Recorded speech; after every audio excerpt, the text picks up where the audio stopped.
It is Friday. It is Friday. It's almost like the night before Christmas, only if you are a true diehard NFL fan. It is a couple of days before the big game. We are talking about Super Bowl. Everybody here and everybody in the world has been under a quote unquote rock, but that's okay because Super Bowl is still here and we are here to celebrate it with you. And this is the Ben and Jay Show. Welcome, Super Bowl welcome, welcome, edition. welcome. Super Bowl edition. On top of that, Super Bowl edition. So I am one half. I am Jay. And this handsome devil over here wearing Eagles attire, which my attire is actually in the cleaners. I'm mad about it, but it's okay. Eagles fans, we stay fresh and clean. That's what I'm gonna say. You know, we stay fresh and clean. And that's Ben Hartraff. He is the host and the creator of the Ben and Jay Show. I'm his co-host, and we want to thank you for being a part of us here today. We had that good music going in. Let's get these bills out the way. Let's pay these bills by saying this webinar is made possible by Access Services. Access Services is a nonprofit serving 11 counties in eastern Pennsylvania with the mission to create better ways to serve people with special needs. They've been doing it for 44 years and only expanding their services as they bend to fit the needs of those in eastern Pennsylvania. Ben, who are you? A lot of people don't know who you are. So who are you? I am called the ambassador, the mayor. I have autism. Was diagnosed when I was 2, and I wanted to do this show. And I've been on the Ellen Show as a guest. I carried the trophy for the Eagles, as you can tell. I'm an Eagles fan. But Chris over here down the bottom is a Cowboys fan. So it's okay, Chris. I still forgive you. I still forgive you. It's okay. But it's okay. But it's. I wanted to do this show because I wanted to give people hope, and I want them to feel well during COVID. So it's just a fun time to give people happiness and joy, and I just love this show because it just reminds me of how we can bring people united together and how we can be ambassadors for other people. So that's really my goal, and that's why I started it. And I just want to say thank you all for the support and the Super Bowl. Make sure you eat a lot of wings. Okay, Jamel, you go. A lot of wings. So Ben, what's the prize for tonight? What are we doing? You know what? For tonight? If you like pretzels, I don't know if you heard of soft pretzels. Shout out to my friends from the Philly Soft Pretzel Factory. We're going to be giving away 2 $5 gift certificates. And if you want to go get wings or you like appetizers or dessert, whatever, if you're going to go to a restaurant, you might want to use this for the Super Bowl. A free appetizer or dessert from Fridays. So I thought, hey, go get some wings, tater skins, whatever. And, yeah, we're going to have a lot of fun. Hey, Ben, you know what? I think those who like Tampa Bay may need that. I hope they do after Tom Brady loses on Sunday. I'm just saying. I'm just saying. I'm an Eagles fan, but I know what I see, and plus, I watched the Simpsons predictions. So we're going to leave it on that. Hey, Jamel, can I just say something? Go ahead. If I heard on the news on Fox, if the game goes into overtime, Buffalo Wild Wings will be giving away free wings on February 22nd. Wow. Really? Yeah, that's what I heard. Oh, my. Listen, I don't know about you guys, but I'm pretty excited about the game, regardless of who wins. It's good to just see just some sports. Not normal, not the way we had it before, but that's okay because that gives you the opportunity to make that call to that person that you haven't spoke to, maybe that cousin, that aunt, that uncle, that you guys are just bumping heads right now. You're not seeing eye to eye. Use things like this to invite those family members over just to get those interpersonal skills back stronger and together. Once again, it's about family and unity, and I think more than ever, God is teaching us that with COVID-19 and certain aspects of things that are taken away. So make sure you do that for Super Bowl and thus for going forward in this year. We just need to come together. So this webinar is interactive. So everybody, please keep your videos on. We have a special guest today that will be speaking, but then we will be opening the floor for people to ask questions or share their thoughts about football, the NFL, and the Super Bowl. So first, we'll be showing a couple of videos, and I want you to pay attention to these videos because these are people who shared their love of football. The first video is a conversation from a gentleman that I actually met, that I actually made sure Ben met, and a relationship just cultivated beautifully. His name is Mike Dempsey, and Mike is an NFL alumni member. And he has of the Carolinas chapter, a survivor of September 11th World Trade Center attacks, survivor of the Las Vegas Mandalay Bay shooting. And this is just by the grace and glory of God that he survived all this. And he has shared his compelling story at events and conferences all over the country.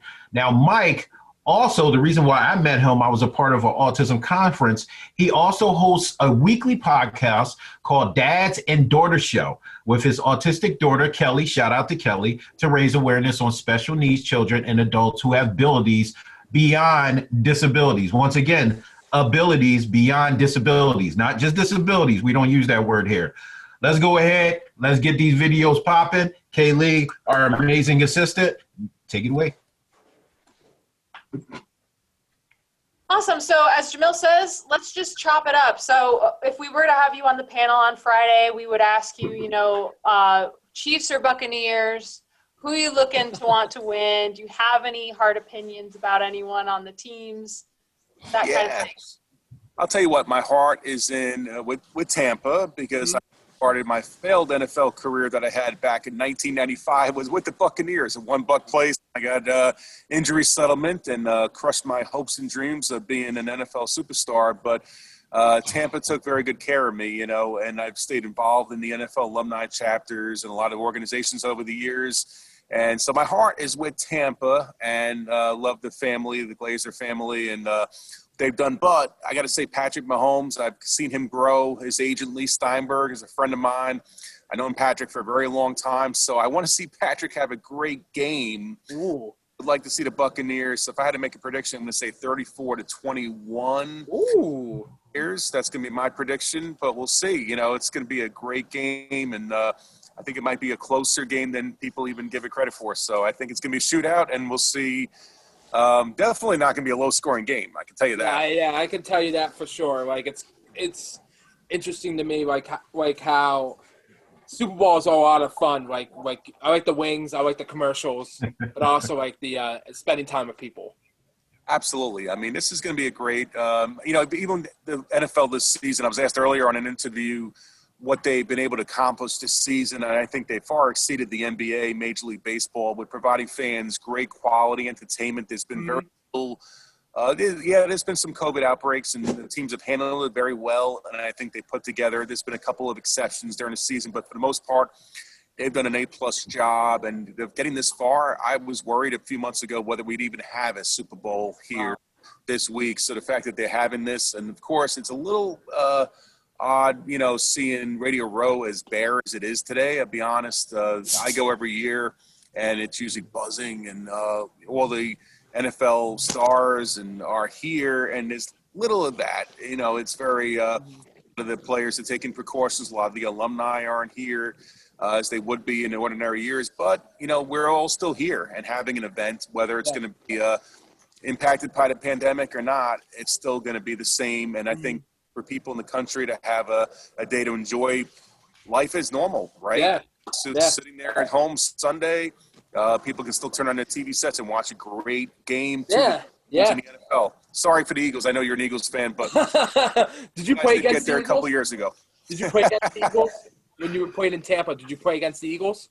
Oh, the Tampa Bay and Philadelphia rivalry was always, over the years. They had some great matchups over the years. They've always matched up very well, and there's been some classic games over the years. And as you know, Ben, I've talked to you about obviously Ron Jaworski, a former Eagles legend, as I call him. Jaws is one of those guys that has so many great stories over the years. And Tampa Bay, back in the day, he used to face off with a guy named Doug Williams, who was a former Buccaneers quarterback, who's now an executive with the Washington. I can't say their name now. It's the Washington football team, right? I can't say that word, politically incorrect. But, it is they had some great storied matches over the years, some storied games, and I think it's going to be a great game again on Sunday. Looking forward to it as a fan, and yeah. The last time the Tampa Bay Buccaneers were playing the Super Bowl, they actually beat the Eagles to go to the Super Bowl at the Vet. So that was back in 2003. Yeah, it was 2003. Yes, it was. And I was really little at the time, but they had Mike Tomlin on the team, and they beat the Oakland Raiders at the time. Yes, they did. Yes. Yeah, I mean, back when John Gruden, he was the coach of the Raiders, then went to the Buccaneers, and now he's back in Oakland again. It's he's come full circle over the years. Usually I see Coach Gruden walking around here. I don't see him so far. Been looking for him because he's always very opinionated and loud at the tables. You could always know when Coach Gruden's around.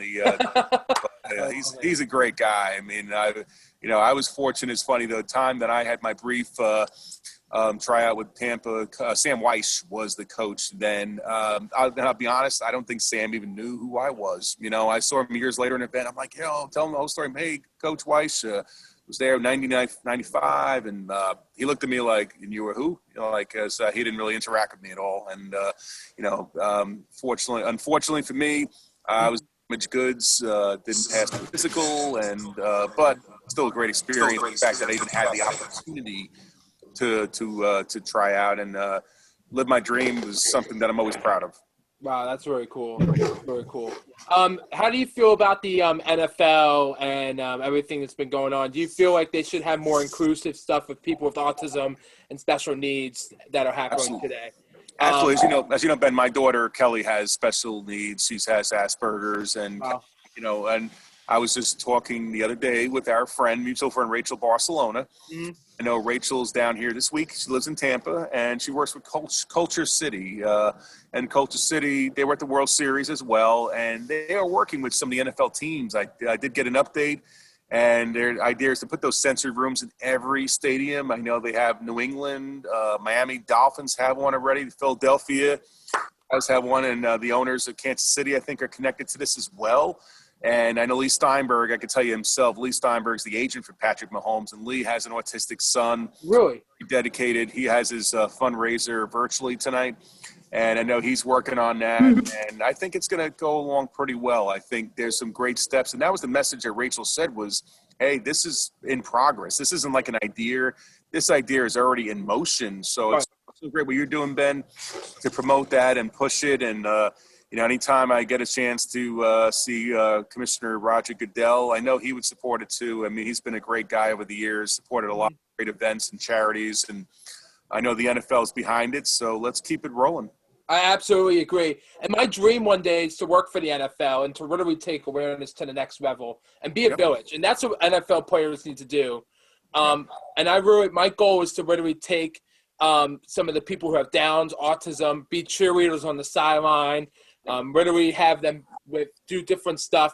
Do you see like somebody with autism who wants to play for the NFL can play in the NFL? I could see that happening. Do you see that happening? Absolutely. I just did an interview with the Fight Network, boxing, and I think it's an MMA-related network. And they would just tell me a story about a young man that's 22, 23 that's trained to be a UFC fighter, and he has Asperger's, autism. Wow. And like that is incredible because that shows that it doesn't matter what you have abilities beyond disability, right? And it's nice to see my daughter, Kelly, is a cheerleader, and she doesn't cheerlead for a special needs team. She's on a regular team. That's so cool.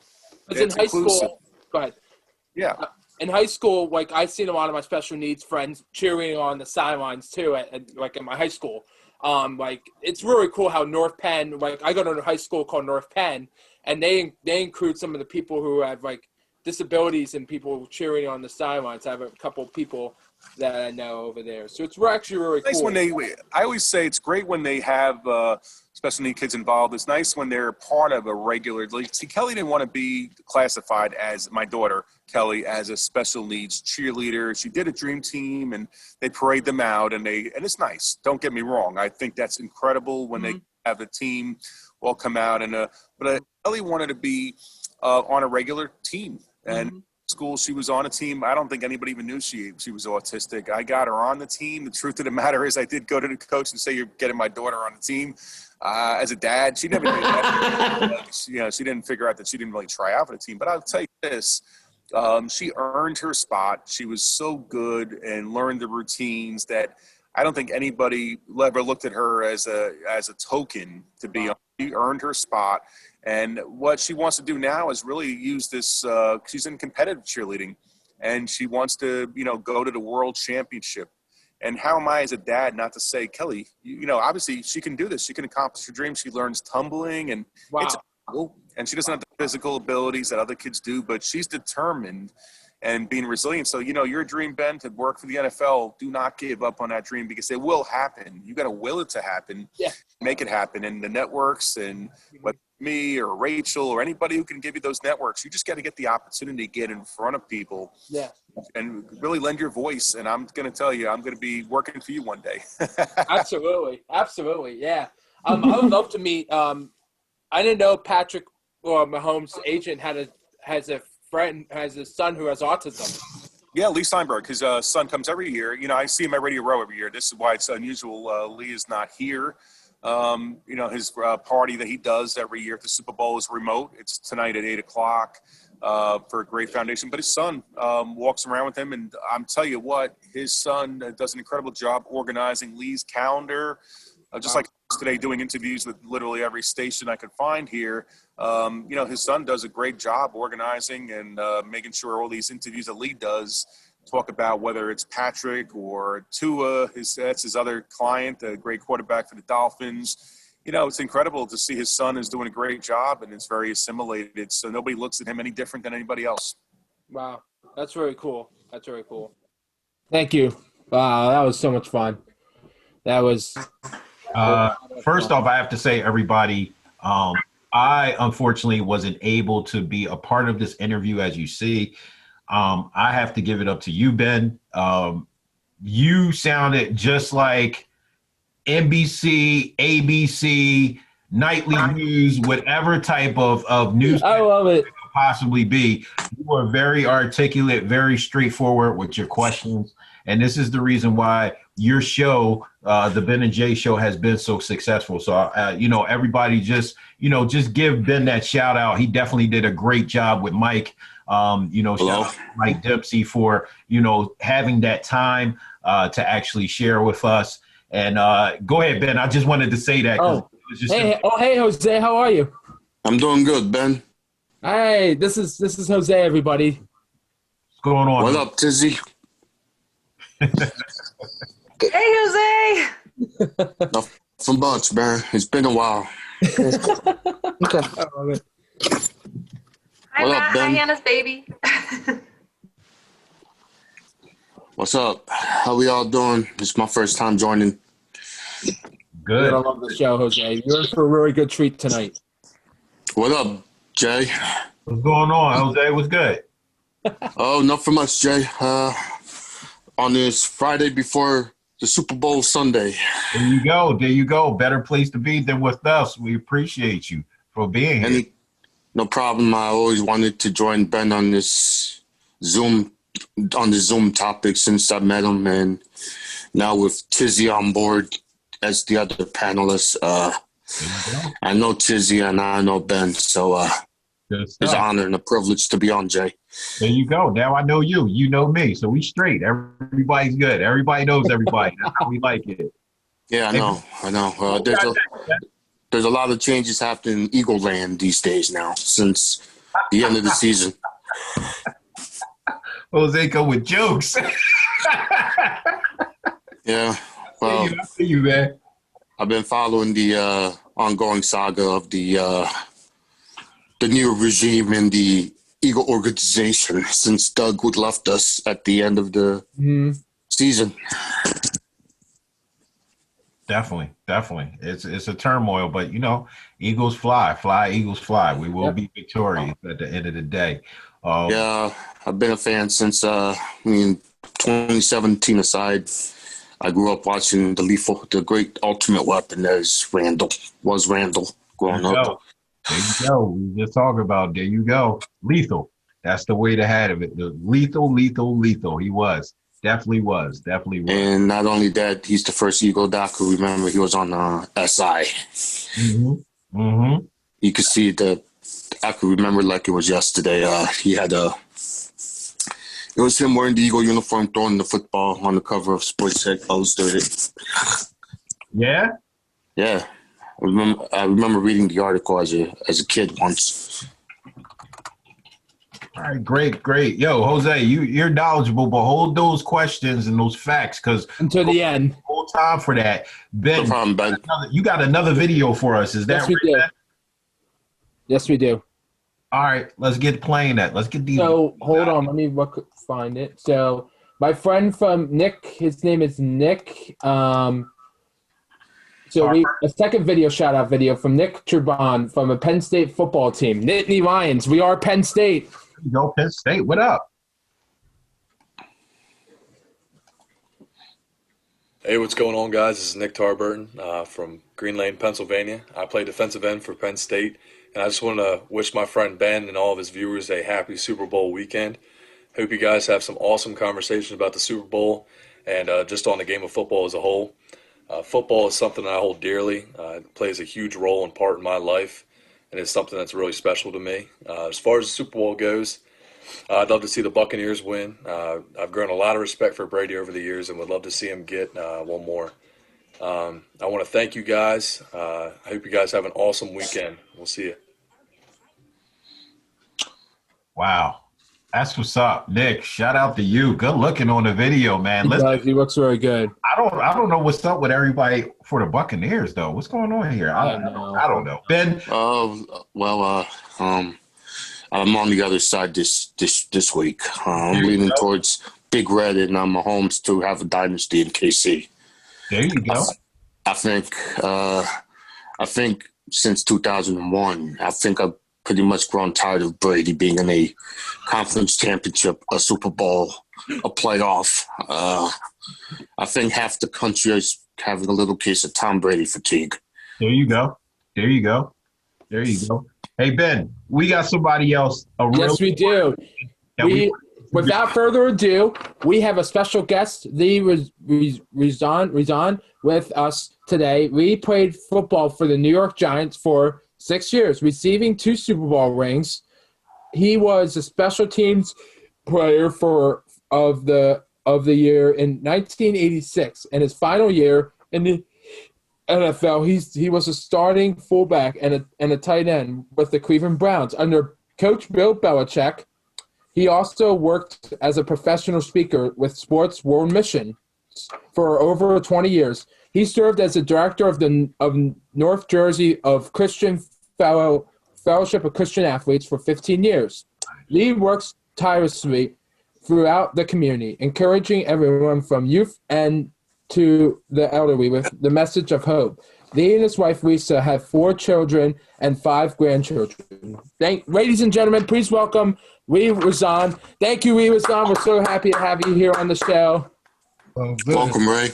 Thank you. I'll tell you, this is the one time in my life I never want to forget, man. Just being welcomed by eagles all around me. I'll tell you, I've never experienced this ever, man. I'm so blessed, man, and I love it, man. And and also I got Kansas City. Good man. Good man.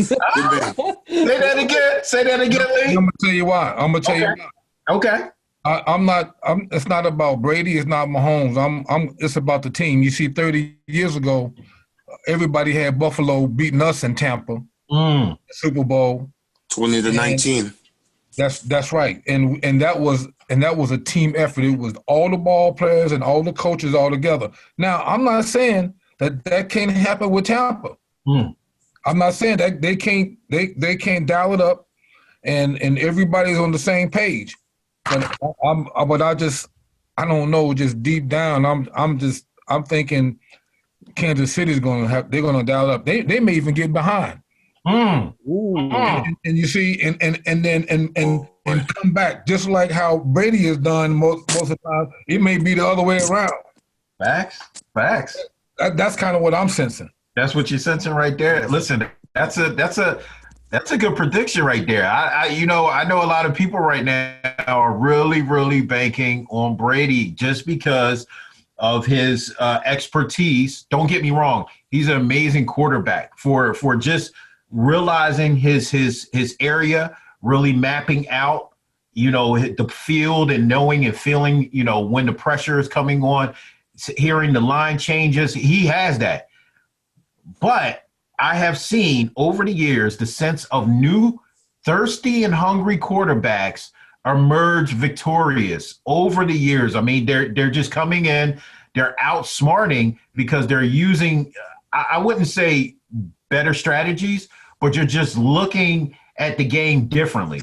Sort of similar to our awesome children and awesome adults like Ben. They look at the world differently. Therefore, they come out being better people than what us quote unquote normal people strive to do. So when I sit there and I look at this game, I'm going Patrick. I'm going with the red. And once again, I watched all this the Simpsons series, and they said a team with red is supposed to win. Yep. So I'll go with that.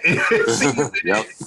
Now, I didn't bet any money on it, because I'm not that stupid, but no, we're not. I want to see if Patrick can pull it off. And I think he's a great guy. I think he's a great quarterback with a lot of potential. And I think he's really going to shine in this because he's hungry. He wants it. He's here. He knows he has a good advantage, and advantage is that newness in him, And you know what? Let me ask you something, Lee. It goes into a question that I have. Now, we all know Eagles, Super Bowl champions. It is what it is. We thrive off of just saying that. I remember being down there. I remember actually working. I worked for Paco, and we were watching the Super Bowl. And as the seconds was counting down and it said 0, me and my coworkers, who were all train operators, looked at each other and we're like, did we just win the Super Bowl? Exactly. Did we just win the Super Bowl? And then we heard our supervisor say on the loudspeaker, all trains get on the track and get out. We literally had trains full of people from Lindenwold, New Jersey, all the way to Philadelphia, packed until 6 o'clock in the morning. It was amazing to see the unity from the city, from the surrounding cities, from everybody really in the world. I have to point out that the real reason why that team was so lethal and so effective was their everlasting faith in God. Can you quote on that? Because I have not since then seen a spiritual balance within that team that will allow them to just really just be in tune with one. Can you quote a little bit about your thoughts on that? Well, just like how you're talking about Patrick Mahomes, when you look at his emotional intelligence. In other words, when you look at the way that he handles himself, how he relates to his other teammates, how he works with the whole group of the team, and the key point that I want to make is his leadership.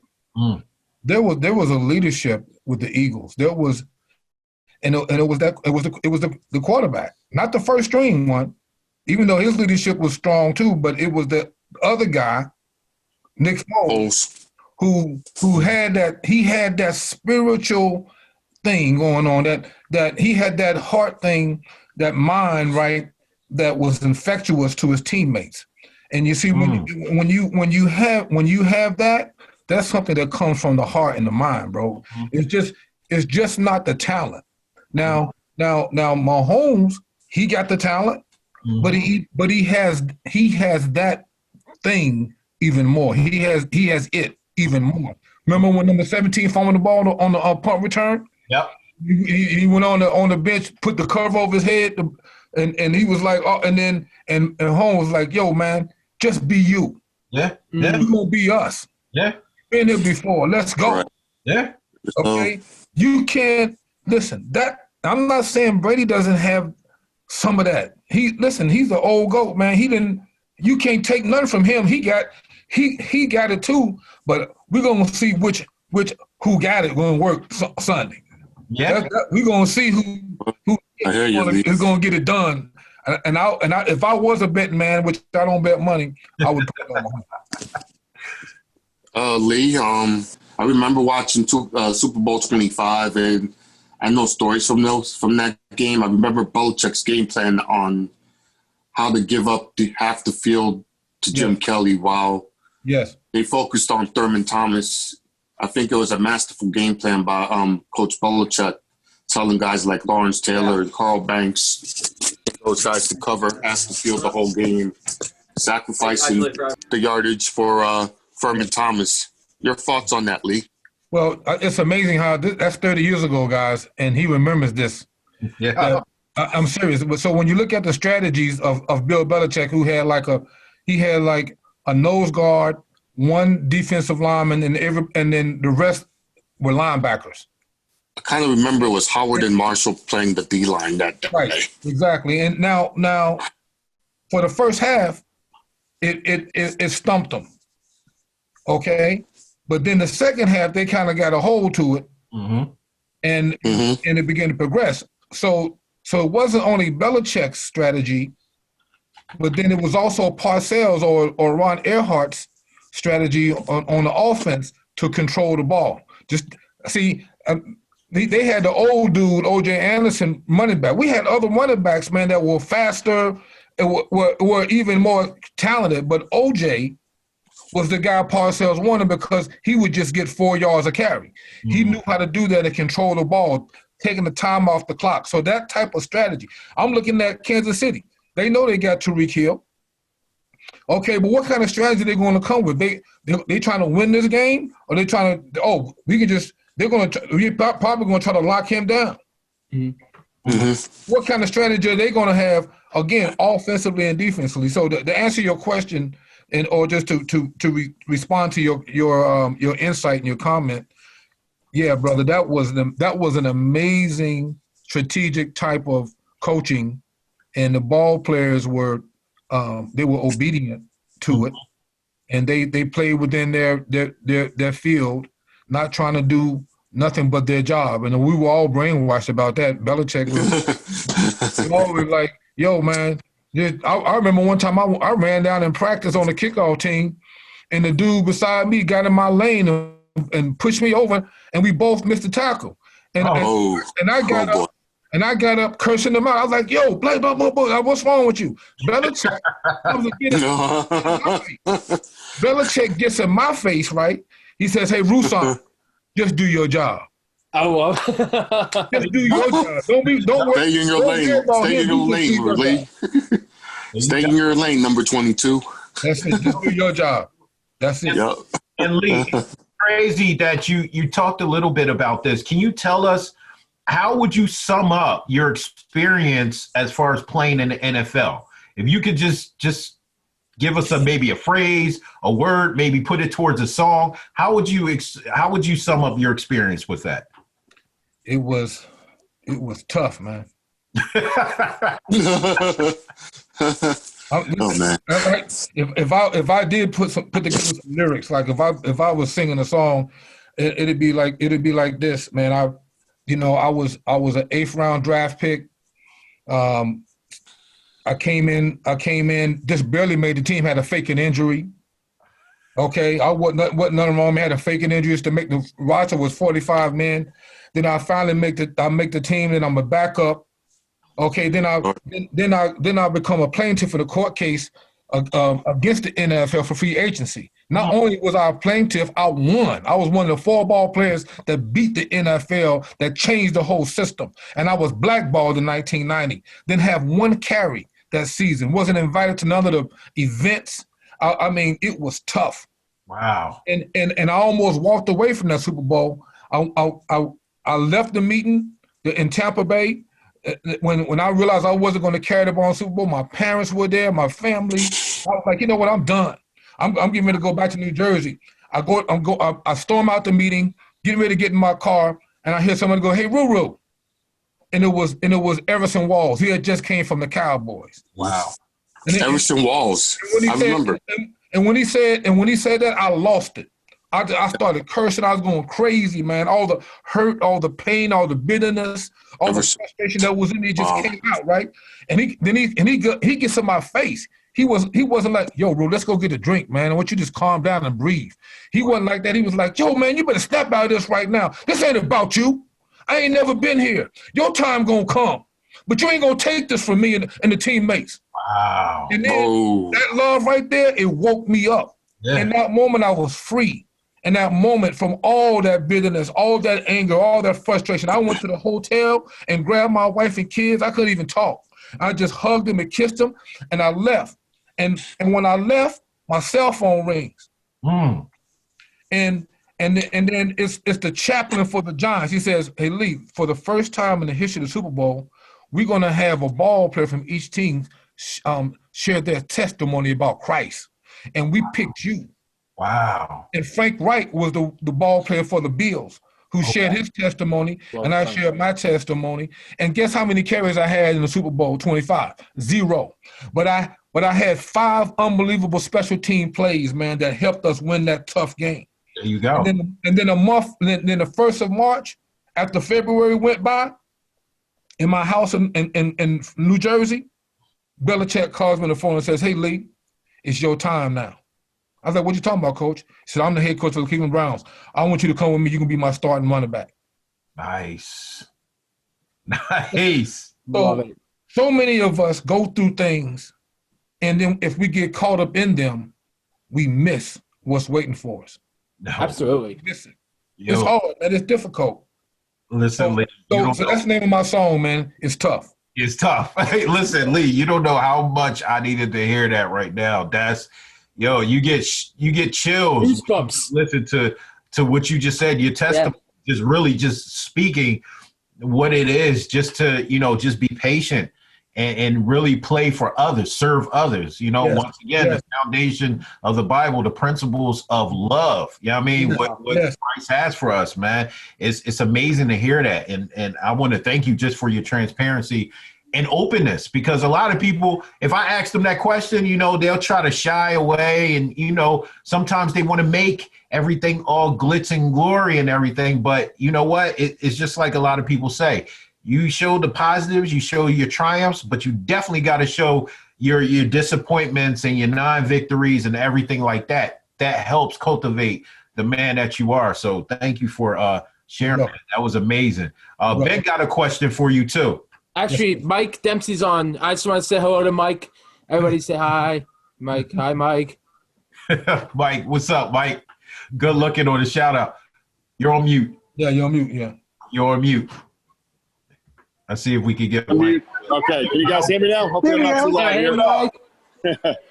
Okay, I'm down here in Tampa in the middle of it all. So I've been down here all week, and you can hear the buzz around me. I'm actually outside because it's indoors. It's even louder. But love hearing Lee's story. I'm blessed to be very good friends with one of Lee's former teammates, Mark Collins, one of my best buddies. Heard so many great things about Lee over the years. So I can tell you, hearing his story, amazing. So resilience and, man, great guys. So hopefully I get to see you once this COVID is over and behind us, and keep on doing some great stuff out there. Yeah, thanks, brother. Tell Mark I said hello. He was also a plaintiff in that court case. Nice. Yes, he was. That's how I know the story. Wow. I know a lot about that. So, but Mark is a good friend of mine. Mark's in Kansas, and I think he's out in Vegas actually this weekend. Okay. Usually every year, Mark and I go to Coach Ditka's event. It's in our annual tradition for the last 10 years, and I had him on my show, my podcast 2 weeks ago. I said, "I'm not going to be able to see you Super Bowl week. I guess you're not coming down, so got to be on my podcast, and we'll have a virtual toast." And Mark says, "Mark's a smoker. I'm not." But I said, "You can smoke a cigar during the podcast, and it's all good." But he's a great – Mark is one of the best guys. And all those guys in that Giants 86 team, amazing guys. I do so many stuff with all those guys. It was LT's birthday the other day. Yesterday turned a big 62, hard to believe. Yep. He's still the same LT, but – Same LT. You got that right. Yeah, absolutely. All right, Mike. Good to meet you, brother. Mike, absolutely. Man, thank you, man. Yo, it's crazy. Just like you said, Lee, how God orchestrates some things. I met Mike on just a whole roundtable training thing, a seminar. And then he found out what I did. I found out what he did. We connect. And then later in the week, me and Ben and Kaylee, we were all talking. And I'm like, wait a second. I know somebody. Let me shoot you his contact. Make some things happen. I was sitting there dealing with school, and look where we're at right now. So, this was meant to happen. This was meant to happen, and I'm great that it actually did. Ben, Fantastic job, Mike. Thank you so much. That interview was so much fun, Mike. I mean, honestly. And then I just want to say, Lee, thank you for coming on tonight. You are a huge wrestling, all of you. You and the whole NFL is a huge wrestling. That's why my next question is: someday I would like to work for the NFL and open more opportunities for people with autism. And I want to see cheerleaders with Down syndrome and autism. I want set up sensory rooms in more stadiums and make NFL experience more friendly and overwhelmed. Do you think that would be possible to see that? Because we and Mike talked about that, but that would be interesting to hear what your thoughts on that. Of course it is. It's your dream, okay, and it's a vision that comes from more than your dream. It's a vision from God. It's a vision from many people, man, who have learned how to bring value to any business, any NFL team, for example. So there's going to be someone in that position of making decisions that's going to recognize by bringing Ben into that organization that we're bringing value. Mm-hmm. We're bringing value to this organization. It's going to make us better in some type of way. It's going to help us to get through things. So you better get ready. Listen, man. You better get ready. Huh? It's like I'm ready. Are you ready? I'm ready. You ready to press on toward the goal, brother? You better get ready. I'm ready for that interview. I'm gonna press the commissioner. This is for you, Mr. Goodell. I can't wait to interview with you someday. That's it. That's all you got to do right now. Listen, add value in your own heart. Yes, sir. Right now, and you're going to add value to wherever you go. Who knows what you're going to do, brother? Yeah. I'm telling you, it's going to be great. You just keep on getting ready daily, every day, brother. Be you, just like Mahomes said to my man on 1-7. Just be you. Just be me. Exactly. That's what we need to do. We all need to be ambassadors. We all need to be out there sharing the gospel, sharing the love, and we all need to be yourselves. Be you and be who you are. That's my advice, and I love that. I appreciate it when Jamil actually said, "Who are you?" Right? And the first two words you said was "I am." Wow. Yo, right. See, let me tell you something. Listen, Ben. The first time I heard those words, I was sitting in the front of a bus in Montgomery, Alabama, getting ready to play in the Blue-Gray All-Star Classic, and I was having an identity crisis. Okay, because I went to the University of Colorado. We didn't win any football games. We was on probation for 3 years. The reality was I wasn't going to be drafted in the NFL, but I was in this game because of my character. Wow. I didn't have 1,000-yard season. I didn't have hardly any touchdowns. When people said my name, they went, "Lee who?" But on this day in the bus, for the first time in my life, I recognized I didn't really know who I was. Because if you had asked me who were you when I was in middle school, I would have said I'm black. I said I grew up. My father was a bodyguard for Malcolm X. I was there when he was assassinated. Wow. I grew up in the civil rights movement. I can share with you guys tons of black history, man. Wow. Yes, sir.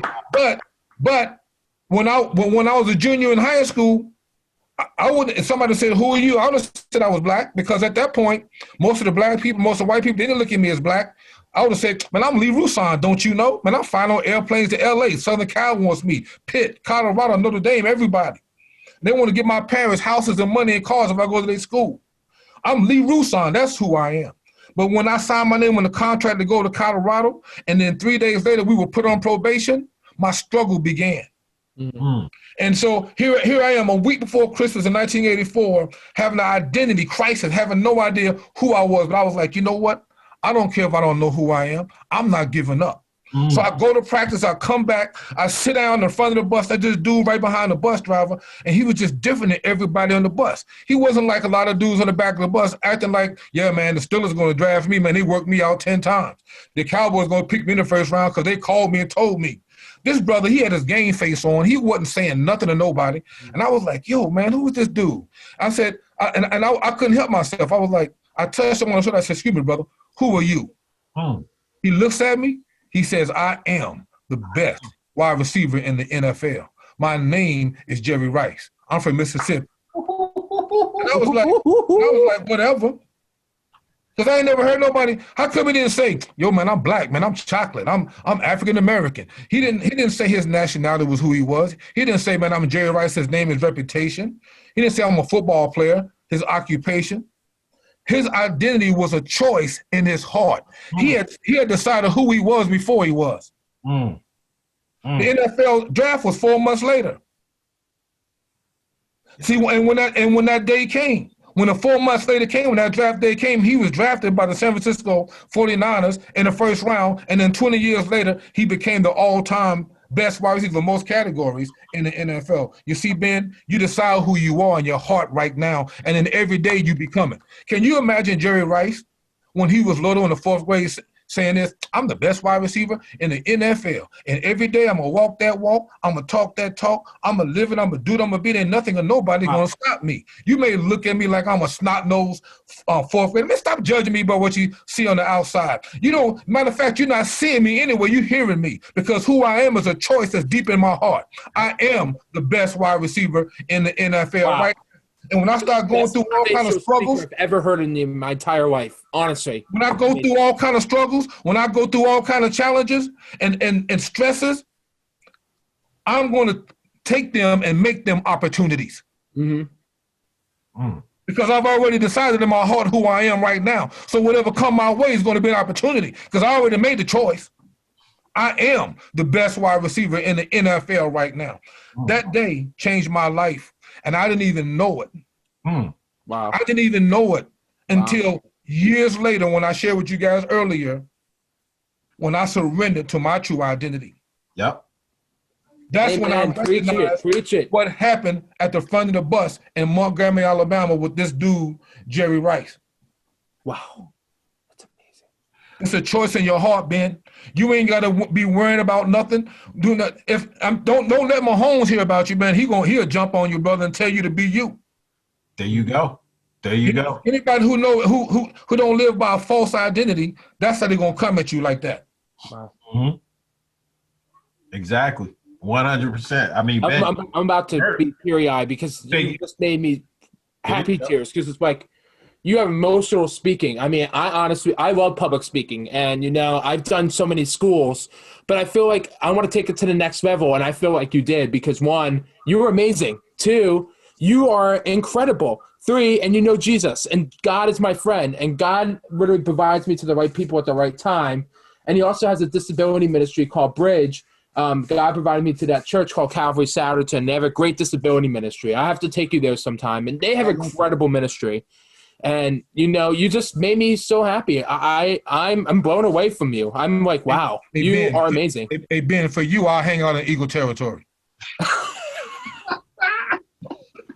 I love it. Oh, Ben. Yo, listen. You're right about the conversation. It's impactful. It definitely relates to our audience, whether they are on the spectrum or not on the spectrum, or just know someone that may need this information and they'll share it with them. Is that I think we could take a little bit we can take from that, all of us.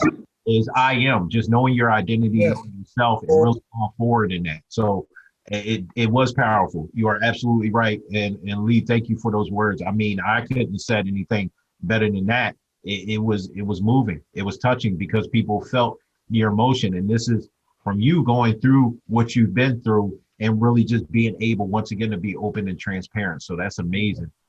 Ben, you got another question. I do. And I love this question. The answer to this one from Lee. So what is your experience working with people with autism? Well, I'll tell you what, for 5 years, I had the honor and privilege to serve in a mentoring program. I was hired by the Mount Olive City School System to deal with behavior modification, to come in. So I had 3 grades, 6th, 7th, and 8th graders. I had them for 20 minutes, 3 days a week at half of their lunch period. And I would come up with a theme every year. Like my first theme was move the chains, move your chains. So move towards your goals and overcome obstacles that are trying to hold you back. So that was the first theme. And then my second year was dream. I had everybody write my dream speech. Okay, and so I had the opportunity every lunch period to engage with these kids and serve as a mentor. But during the class periods before lunch and after lunch, I was a paraprofessional. Okay. With all different kind of autism kids throughout the whole spectrum. Nice. Autistic kids who were brilliant. I mean, class-wise, they were smart as heck. Then I had some that would punch me in the face and say, "I love you." Oh, love it. Okay, and I took it. I loved it. Yeah. That changed my life too, because again, it's easy for us to say you love somebody, and you expect them to love you back. But when you love somebody and you're not doing it because you want them to love you back, you're doing it because that's in your heart. Yeah. That patience, that kindness, that goodness, that self-control. I call it the fruit of God's Spirit. Wow. When that's in you, then what you control by is not your own definition of love, but you control by the love of God. Wow. And that's really how I knew about it. I read about it. Just like when I was in football, I would learn my plays. But until you ran those plays and until you experienced those plays in all different kind of ways, you didn't really know those plays. It's the same with the game of life. You got to get up in there and you got to go through. You got to struggle. Mm-hmm. You got to hit some highs and some lows. You got to go through all of it. Yeah. The good, the bad, the right, the wrong, the crazy, the sad, the difficult, the easy, until you have that type of intimate knowledge, man. Wow. And understanding, man, how to, and not just for yourself. Now you can share with other people. Wow. Hey Lee, I have a question. Yes. How long did you play in the NFL? What team did you play for? 7 years I played for the football Giants and the Cleveland Browns. Did you play with Michael Strahan? No, he was younger than me. Yeah, he was probably in middle school when I was in the NFL. He was little. My team is the Texans. Oh yeah, he's from Texas. That's right. So you know, are you a Giant fan? No, man.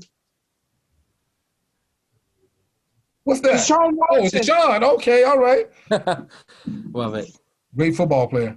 Oh yeah. Hey, Wayne. I mean, not Wayne. I mean, Lee. At the end, can we do a little video? My pastor friend Carlos at Calvary Souderton is a big Giants fan, and my friend Caesar at Calvary is a big Giants fan as well. I wanted to know if you could just do a little quick video and just say hi to them on video. Yes, no doubt about it. No problem.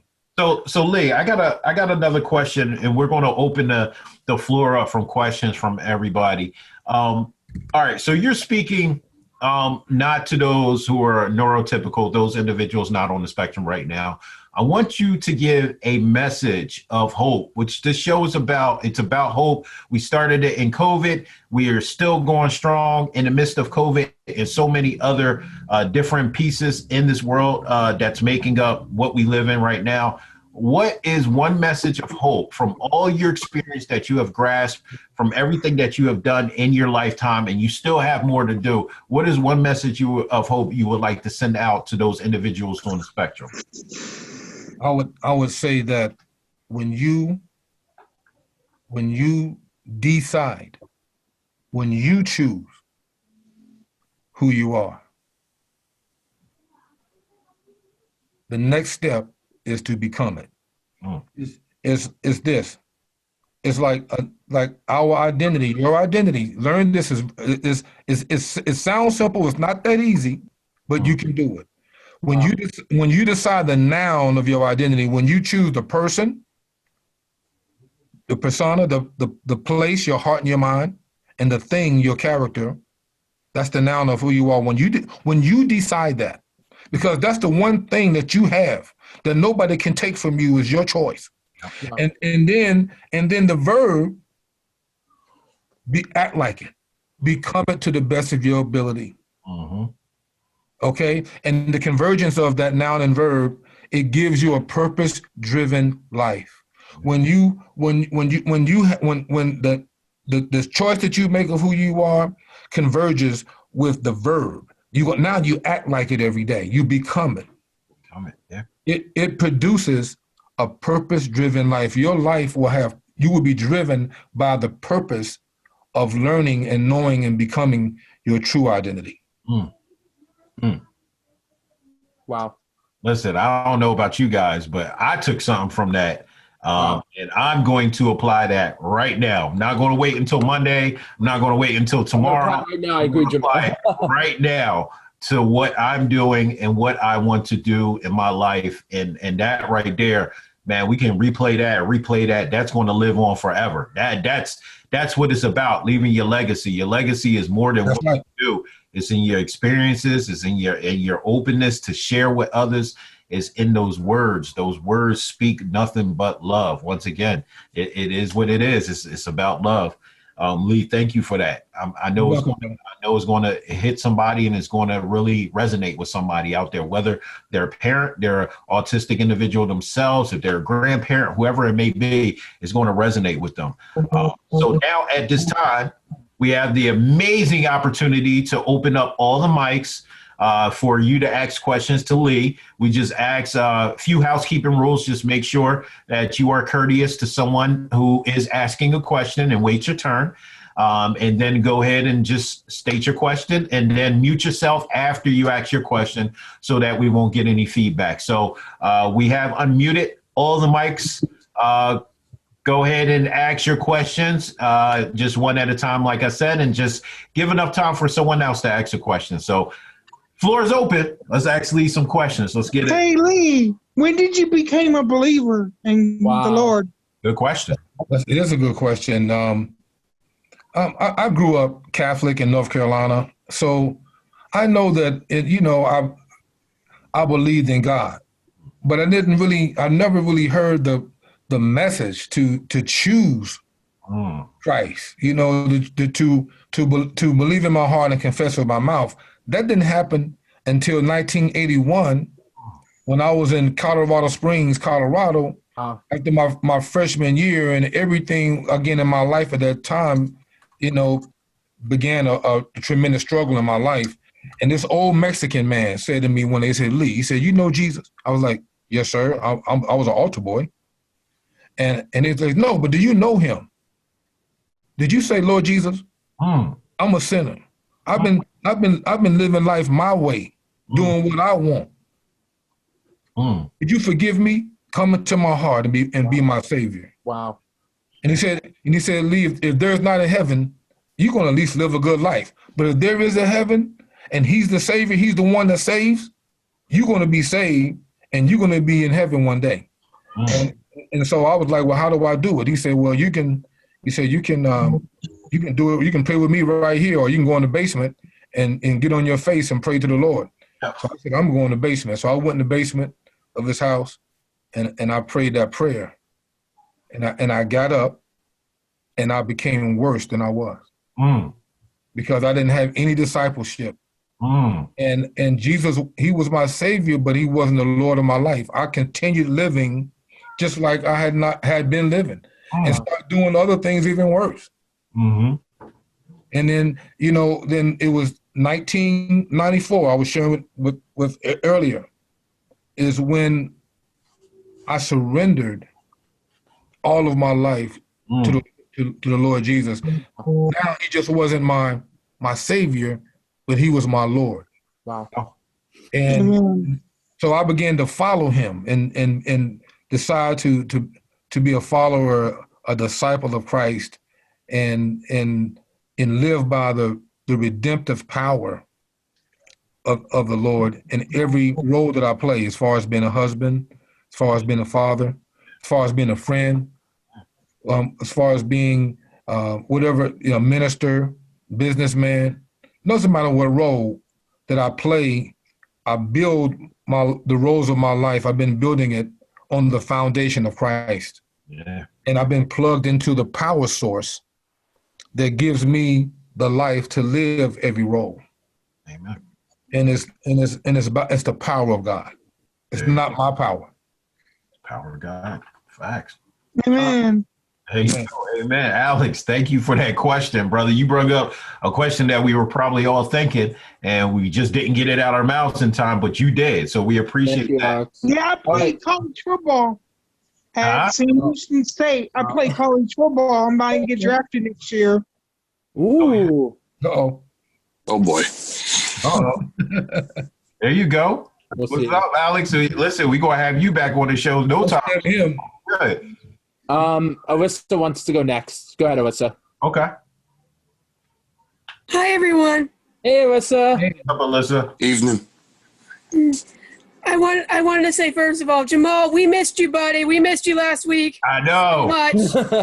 Thank you. I'm sitting there trying to knock out these EMT classes. You know, old person trying to learn is definitely not like how it used to be for me at school. But I'm getting there. But I missed you guys too. Yeah, so my question for Lee is, what got you inspired by others with autism? Well, I didn't have to get inspired. I've always when I was in high school, that was my summer job was working with all kind of kids who were, well, as again, you don't use the word disabilities now, but abilities. That was one of my summer jobs. I had that opportunity to work in Greensboro, North Carolina, with all kind of kids who just loved to have like a positive role model, hanging around them and doing stuff. So I've always looked at the opportunity. You know what? I grew up in the '60s, man. The '70s, and I recognized that black men who were positive role models could make a difference in America. And the one reason, that one model that I saw was, of course, football players. I mean, we all looked at Brian's song. We looked at Brian's song. We looked at. I mean, we heard it. We saw OJ before. Okay, but when he was doing the commercials, all that kind of stuff. Different individuals, man, who would have the opportunity, man, because of that, of what we call the so-called role model syndrome. Yeah. So I've always, just wanted to serve, as a positive model, and why not with young people, man, who looked up to those kind of role models. And so and when I had that opportunity in New Jersey, I was like, yes, because I never had worked in a school system before. And so I could have been like, no, I don't want to do that. I want to do something else. I want to work with some other kids or something like that. I was like, yes, this is exactly what I want to do. Nice. It was a great opportunity. Nice. Yeah, I apologize if you heard my dog barking. We've been trying to get her to stop, but I had like another question. What what events are you going to participate in, and how do we get to know more about you? Ooh. Yeah. Well, I have a mentoring program. I have a consulting company called Move Your Chains. And I've been working on different type of mentoring programs. One program is called 5.5 Questions and Answers for Purposeful Identity. So we ask people 5 questions. What are your strengths? What are your weaknesses? What are you most passionate about? What do you want your brand to be? What do you believe? And the half question, the most important one, why do you believe what you believe? Wow. And it's towards purposeful identity. So that's one mentoring program that I have. I'm working on and putting it together. And another one is called Unhackable. Nice. Now, Unhackable is a program to help people develop superhuman focus and flow in their lives. Doesn't matter where you come from, you don't want to be hacked. People, just like people get hacked and their identity is hacked, their credit cards, their computer system. Well, people get hacked too. And so this program is a really new type of mentorship, to where we teach people how to build their lives, how to build the relationships in their lives, the friendships, the leaderships. It's so many ships, and and again, within the overall mentorship of of this particular type of program, we help people become unhackable, to be strong. Again, again, like I was talking about earlier, living according to your true identity. Wow. Nice. Yeah, thanks for answering those questions. Hopefully we'll be in contact soon. Thank you. I wanna join like any event you're in, because you're awesome and Ben's awesome. Y'all are amazing in every way. Oh, thank you, Alyssa. We love you. We love you too so much. Oh, I love you too so much. Sorry. It's all good, Alyssa. Thank you. You're welcome. My dad has a question. He said, "Lee, can you show us your Super Bowl rings?" Dad, do you have a question? I wasn't sure. I just don't want any of the Eagle fans to get mad at me right now. Oh, it's all good. It's all good. Look at that. Here's the bling bling. Here's the bling bling right here. And I just want to say this: if anybody wants to bling bling like this, all you got to do is go behind the bling bling to the real bling bling. Yep. Then you can bling bling bling bling. In other words, this ain't about diamonds and gold. Mm-hmm. When you go behind what you see to what you can't see, it's about the blood, sweat, and tears. Wow. Mm-hmm. That's why I wear them, and that's why I bling them like this, because it's just not about football. I remember, let me just share this. In 1986, actually it was 87, we in Pasadena. I remember when the zeros came on the clock. And in that moment, I realized that I was a Super Bowl champion. Wow. And the reason why, everybody, was because I never gave up. Mm. So many times I wanted to quit. So many times I was just wanting to give up.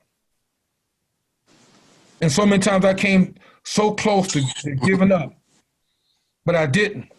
And because I didn't give up, in that moment, when those zeros came on the clock, I was a Super Bowl champion. I love it. I love it. I don't remember that game at the end. You do? You do? Yeah, because I watched Super Bowl 21. Yes. So you know what I'm saying, brother? Yeah. The only thing I remember from Super Bowl 21, Lee, sorry, That's okay. is I can remember Parcells being dumped by Harry Carson. You know it. And Jose.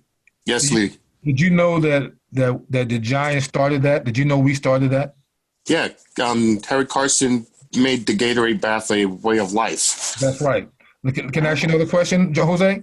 Sure, Lee. What else did the Giants start in 1990? We did something else that started in the NFL. Do you remember? Let me guess. Ending the 49ers three-peat in the NFC Championship? I love that. Oh. Well, that's a pretty good guess. But no, we did. It was similar. Something. It wasn't a Gatorade dunking, but it was something else. Right. After every game, we would meet in the middle of the field. Oh, the prayer circle. There you go. Wow, that's so cool. Where's Jeopardy when you need them?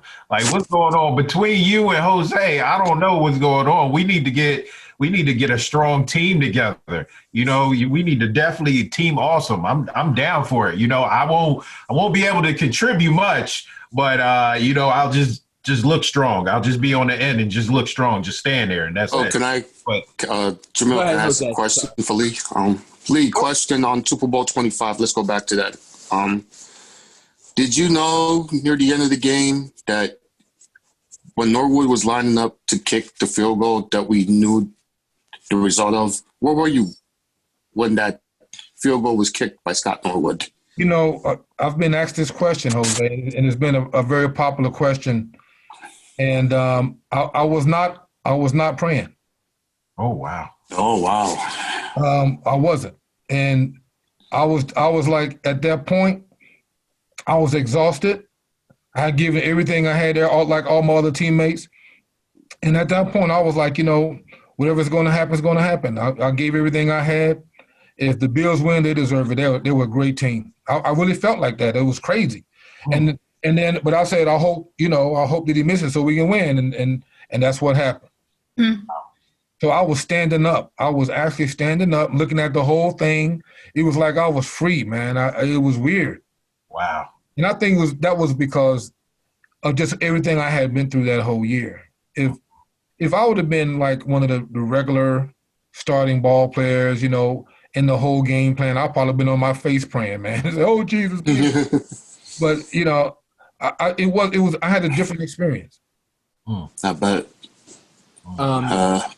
Thank you for that question, Jose. Jose, can we have Mary go next? Is that okay? Yeah, go ahead. That's fine. Let her go. I'll be fine. Hi, Lee. I have a question for you.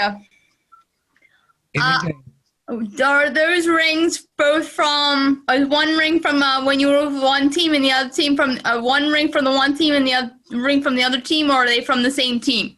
They're from the same team, the Giants, the football Giants. Got it. Super Bowl 21 and Super Bowl 25. Who's that? Giants. Who's that? I know he.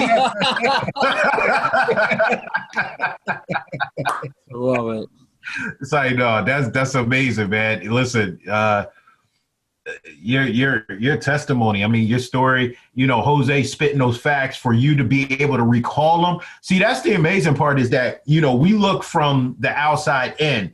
And, we look and we can only fathom what you guys go through, what goes through your mind as you're watching the clock, the final second. But Jose spitting out these facts and you can actually recall how you were is really powerful because, it just shows that you are just like us.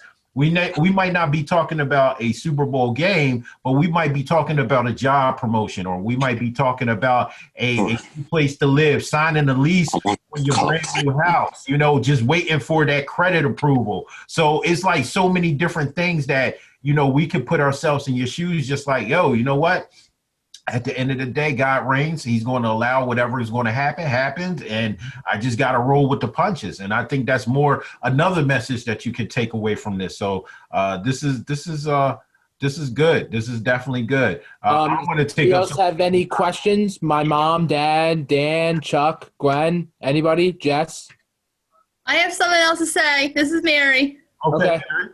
Jamel, I know we did miss you last show. I want to say that. It was very sad without you, but it was still a good show. Ben and his brother did it. And I really like your shirt too. Awesome shirt you're wearing tonight. Thank you. This is the support. Listen, we got these Ben and Jay shirts, get with Kaylee, our assistant, email her. So you have her email address. And support us so we can support individuals out in this world. We're always looking for sponsorship, donations. One thing, we're not going to speak on this because me and Ben were really big on just blessings from God. But you have to remember, Ben is doing this out of the kindness of his heart. He asked me to do it. And I'm doing this out the kindness of my heart. We're not getting paid for this. What we're doing is loving on you guys. And this is the most important factor. Once again, Ben has a testimony behind why he does this. Mine is simply put, when I pass away, I want my son to be able to sit back and say, my dad fought for me. Mm-hmm. My dad fought for individuals just like me. And hopefully he will carry those reins and he will continue on the legacy in his own special way. So, we can't put a price tag on it. In this society, unfortunately, things cost. So, we're just trying to, just bring the dollars and just get things. And we've been doing it. People have been blessing us. So thank you for shouting out the shirt. The shirt is definitely good. It's comfortable. It's look at this guy. Look at this handsome devil right there. You can't go wrong with Ben on your shirt. I think Ben and Bernie Sanders right now could be the top two silhouette right now. I love it. I got to make a post on that, Kaylee. We'll work on that. We need to make a shirt. Ben and Bernie. My Atlanta, Georgia. That is the best idea I've ever heard from you. We got some more questions. This is a good one from your dad, Ben. Yeah. This is for you, Lee. Lee, have you ever felt the love and the hug of the great Reggie White? The great Reggie White. Have you ever felt that? Yeah, I didn't feel that good though. Yeah, I mean, I got hit by the great Reggie White several times. Oh man. But Reggie and I, we've had a chance to hang out. The one thing that people don't know is that every time we would play like the Eagles or we would go down the turnpike, we would meet or Eagles came up to Jersey. like all the ball players, because there were guys who went to college together, like William Roberts. He was an offensive lineman for the Giants, and the running back. What was the running back who went to Ohio State who played for the Eagles? Oh. Come on, Eagles fans. They might know. I don't know if Jose. Hold up. My dad's in Ohio too. He was Okay. Anyway, but I know who you're talking about, but I can't remember the name. We would always get together and have dinner before the game. The day before the game, we had the Giants and the Eagles ball players. We always got together, man. It was crazy. And see, and Mike Quick, that's my homeboy. He's from North Carolina. He went to North Carolina State. Oh, I love Mike Quick. He's on 94 WIP. Yeah. So we always got together and loved on each other. So people don't know that. They just know the wars and the battles. But yeah, man, I tell you, it was I miss Reggie, man. How he went out, it was just amazing, man. And I was matter of fact, I was at a basketball game. I think a week before he passed in North Carolina. Wow. In Charlotte. We were with my family and his family. We went to see Fat Albert, the movie. And shortly after that, he passed away. Yeah. No. Wow. Yo, God bless his soul. Reggie White was a monster, but you could tell he was like, he had a soul with him, even though, he came out to play. He came out to do what he needed to do. But at the end of the day, it was just all love with him. Old school player, man. I definitely do enjoy it. I seen a couple games with him, and I definitely did enjoy watching him. He was definitely a good, intricate part of the, the Eagles franchise. They can never say that. But Jess, she says, I'm a diehard Bills fan, and I left a piece of my heart when Norwood kicked wide right. But it helps to lose to such a great man. Thank you for sharing with us, Lee. That's what I'm talking about right there. Well, let me say this. That was Jess? Yes. Central, yep. Jess Fenchel. Let me tell you something. After that game, and I know people talk about it today, this is like 2021, but after that game, all the Giants ball players, the Giants fans, everybody thought that the Bills fans were the best fans. Wow. No, I'm serious. Everybody talked about. Now, I'm sorry, Eagle fans. The Giant fans don't talk about the Eagle fans like that. Not when your cars get scratched up and all that real Eagle passion, man. Just pouring out. I like how you said that passion. Yeah, exactly. But the Bills, I'm gonna tell you, man. There's nothing like the Bills fans, man. You get to the Super Bowl 4 years in a row, and that's incredible. It is. You get to 4 years in a row. Inconsecutive. And it just happened to have played some really tough teams, man. They just happened to play some really, really tough NFC teams, man. But wow. That's amazing. Listen, guys. Oh, Chuck, hold up. We're going to get this last question, and then we're going to get to the prize. Chuck Mal, what's going on, Chuck? Eli Manning is another great example of I am a great quarterback when people kept saying he was not. 2 rings later. And he beat the Patriots twice. Thank you, Eli Manning. Don't sleep on Eli. I agree with you, Chuck. Eli is, because he wasn't flashy with it. He didn't go out and try to be rambunctious and to be speaking a lot and talking trash. He was just about his business, about his purpose, and he knew what he had to do. So I definitely agree with you, Chuck. Everybody, listen, this has been amazing. Can I just say something real quick, Jamal? You got the prize, so you got to go ahead and say that, Ben. Yeah, but I was going to say I watch YouTube videos of Brady getting sacked by the Giants all the time.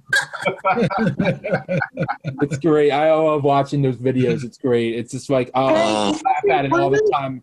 Even when Brandon Graham stood the strip sack on Tom Brady. Hey Ben. Okay. You gotta remember this. You gotta remember the straight hand sack on Brady on 2nd down.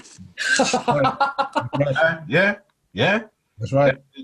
Definitely do. So now, thank you. The prize is now for prize time. Ben, who gets the first winner for the Philly Pretzel gift certificates are? We'll see. Isaac Johnson, congratulations. You just won. Yay, Isaac. Congratulations. Congratulations, Isaac. You just won.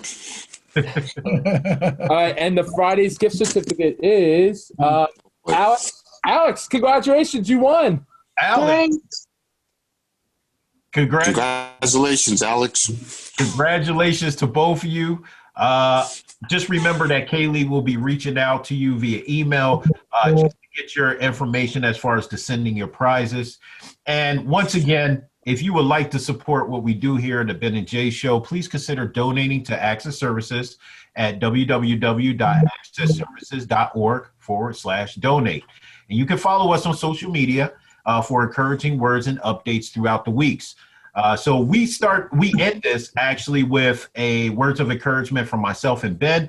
But before that, the opinions expressed on the Ben and Jay Show pertain to an individual perspectives and do not necessarily represent the stance of Access Services Incorporated and its affiliates. So Ben, first off, Lee, thank you again. Mike, everybody is strictly amazing. Thank you for just blessing us, Lee, with your presence, just your presence and your story. You truly are an amazing individual. Thank you just for loving on humanity, with your gift that God gave you, and you're continuing of loving on humanity with your words, your businesses, your focus, your charities, everything. So thank you for that personally from me, and also Ben, go ahead. You got the floor, buddy. I just wanted to say, Lee, that was incredible. You are amazing, and I can't wait to connect with you. You're a part of our family, and I can't wait to do that video with you, to do that shout-out video for Carlos and for Caesar. They have no idea. They're going to be so surprised. Thank you. Anytime, Ben, just let me know. I'm here, brother. Absolutely. All right. Can I see a prayer? No, I meant no. There were guys from my church. I also would like to say, having autism is not a bad thing. It doesn't characterize who we are. Everyone is unique and special, just like a rainbow. I would like to thank Jamel. I would like to thank Kaylee. I would like to thank Access Services and everybody. Kaylee, we can have everybody stay. We can have when we're ready. Are you okay if you could stay on for a few minutes? I just want to get a video real quick for my pastor friend, if that's okay. Okay. Well, everybody, this is normally the time where I go into some last words. So first off, shout out to Ref Sarah Thomas. Yes, sir. Sarah, historic. So if you see a ponytail on the field calling them shots, listen, fellas, get your game up because she's on point. She's on point with them calls. Don't be out here, just discriminating or going against her because she's a female. She's on point. She's on point. Pay homage is definitely a good thing to see that organizations such as the NFL are diversitizing. They're opening up so many different things and markets. So it's a real good thing. It is Black History Month for everybody who does not know, and I'm sure you do. I do. But most importantly, I want you guys to understand that it's not about a specific month. It's about a lifetime. It's about centuries. It's just about history, okay? Just history. We're not going to label it for 1 month. So Dr. Shirley Jackson, if you guys don't know, she invented the touch-tone telephone, caller ID, and fiber optic cables. So half the stuff that everybody here has been using has been invented by this woman, an African-American woman who didn't just sit there and say, I want to make it for my particular people, but I want to make it for everybody. That's just her way of loving on people. Just a little bit of tidbit of African-American history. And I just want to say, once again, I am sorry. I'm in the process of going to school, which is really kicking my butt. But Lee, you gave me a little bit of that juice that I needed to hear to just get back up, which I've been doing. But it's always great to hear from somebody that, had a life similar to mine, but has done so much. And it gives me hope for me to be able to do a lot more. So thank you for that. I'm going to dust off my knees and get in these books, and get back up and make it happen.